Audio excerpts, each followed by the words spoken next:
السلام علیکم dear friends, کیسے ہیں آپ سب لوگ؟ آج کا ہمارا جو ٹاپک ہم ڈسکس کرنے جا رہے ہیں وہ ہے main source of Islamic jurisprudence. جو میجر سورس ہے اسلامک جورسپروڈنس کا جو ہے قرآن پاک۔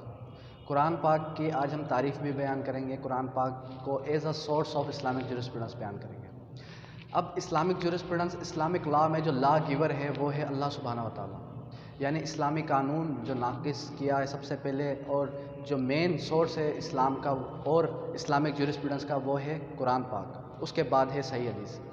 حدیث کے بارے میں اور سنت نبوی کے بارے میں انشاءاللہ سیکنڈ لیکچر میں ڈسکس کریں گے، لیکن آج ہم صرف اور صرف قرآن پاک کے بارے میں ڈسکس کریں گے as a source of Islamic jurisprudence. تو چلیے اسٹارٹ کرتے ہیں آج کا ٹاپک۔ آج کا ٹاپک اسٹارٹ کرنے سے پہلے میں آپ کو یہ بتا دوں کہ اسلامک جورسپروڈنس کے اندر جو میجر سورس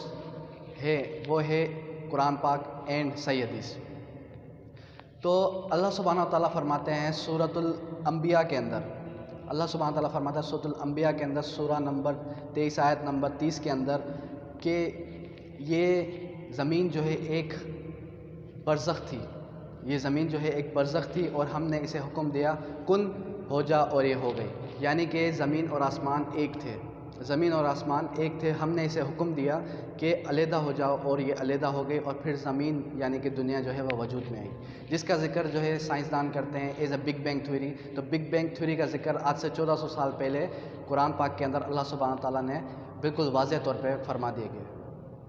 کوئی بھی کتاب اگر یہ کہتی ہے کہ وہ کتاب سچی ہے اور اللہ کی طرف سے، تو اسے ثابت کرنا ہوگا اس دور کے حساب سے۔ جیسے کہ اس دور میں آج سے 1400 سال پہلے جو دور تھا وہ تھا عربوں کا دور، اور وہ تھا اخلاقیات کا دور، وہ تھا شعر و شاعری کا دور۔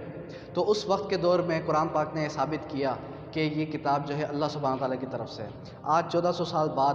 یعنی کہ 21 سینچری میں آج جو قرآن پاک ہے وہ آج جو ہے پروف کر چکی ہے کہ یہ قرآن پاک جو ہے ایز اے سائنٹیفک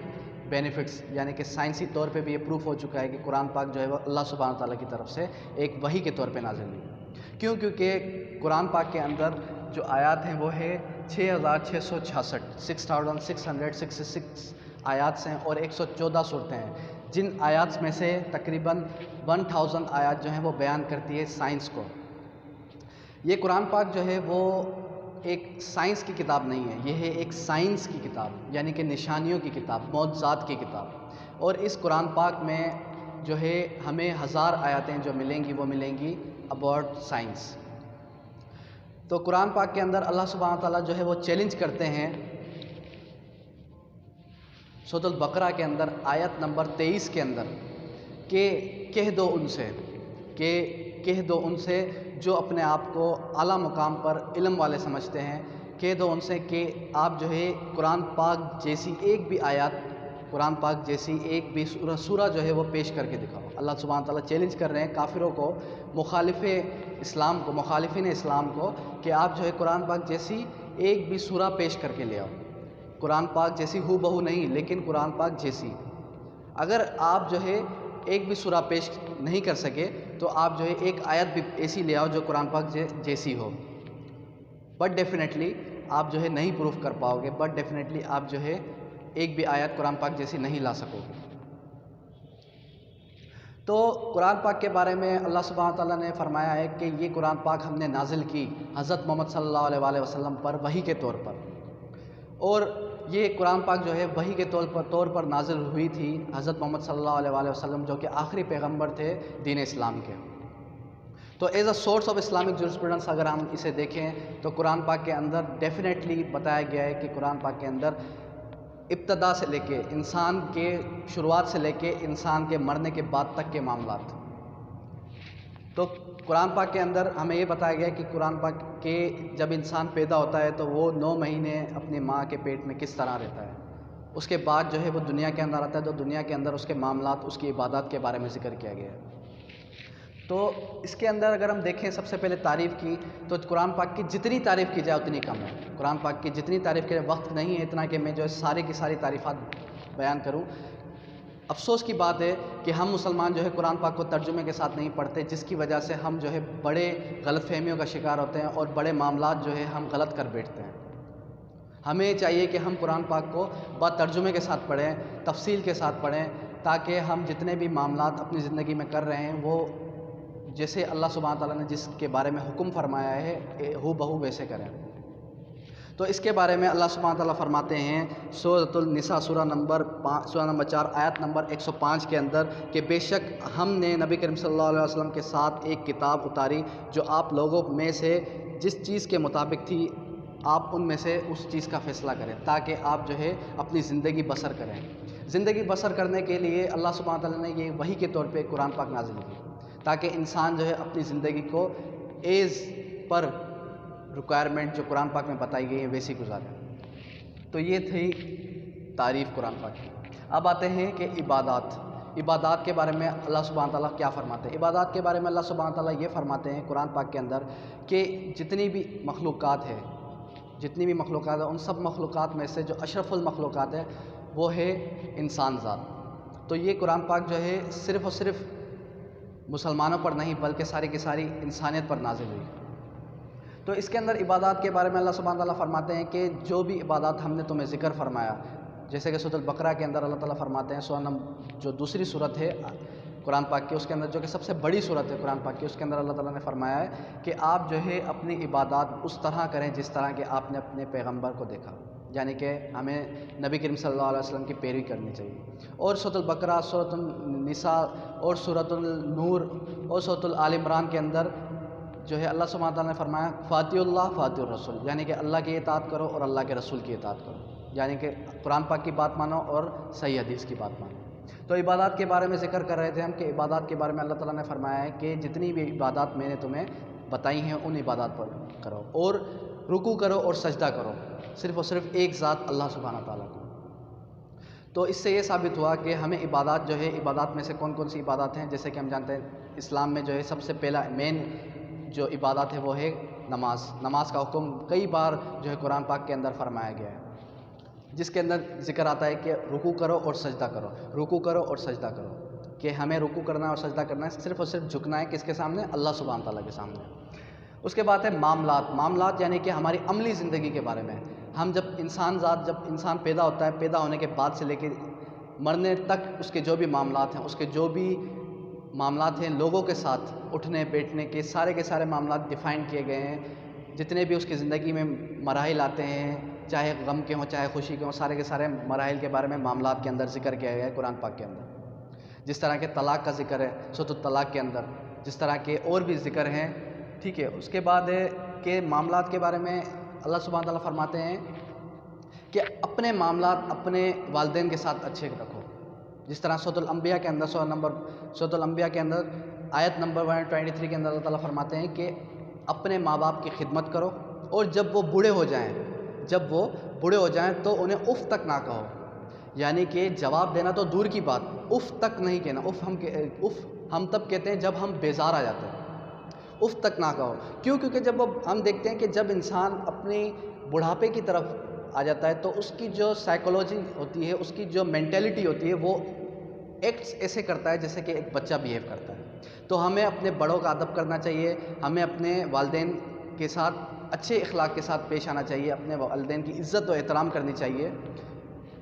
اس کے بعد آتے ہیں کہ احکامات، کہ اللہ سبحانہ تعالیٰ نے کون کون سے احکامات کے بارے میں ذکر کیا قرآن پاک کے اندر۔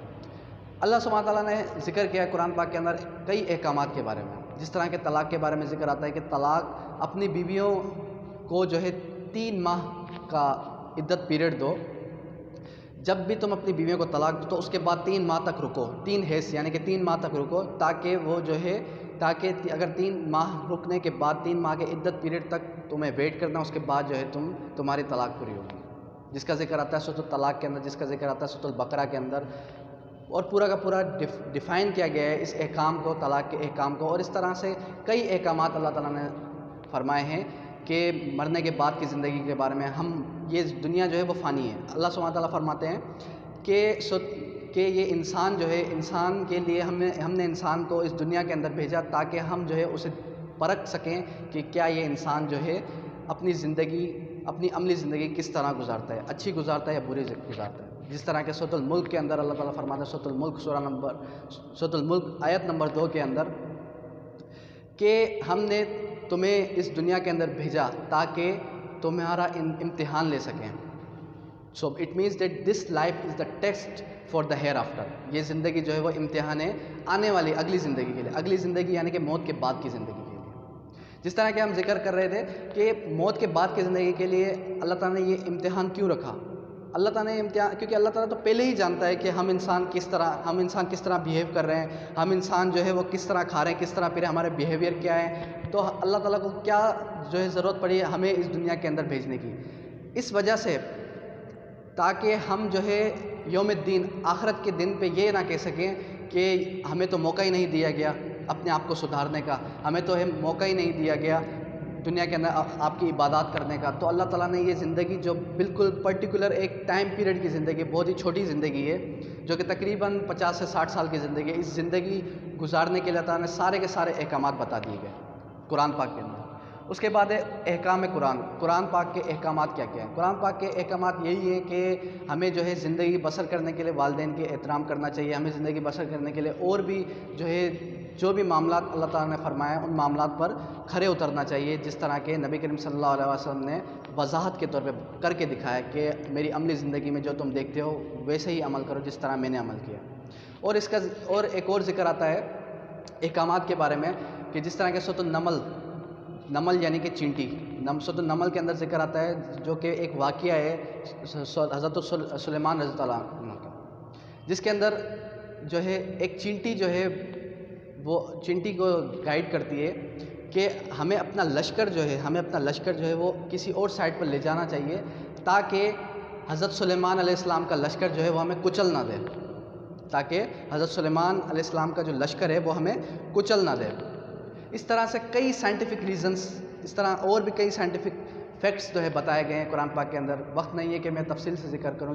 جتنی بھی سائنس کی برانچز ہیں ساری کی ساری ڈیفائن کر دی گئی ہیں سورۃ النحل کے اندر اور دوسری ورسز کے اندر کہ what are the science and what would be the actual science.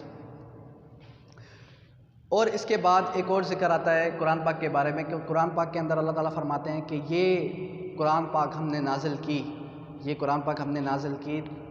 انسانیت کے اوپر,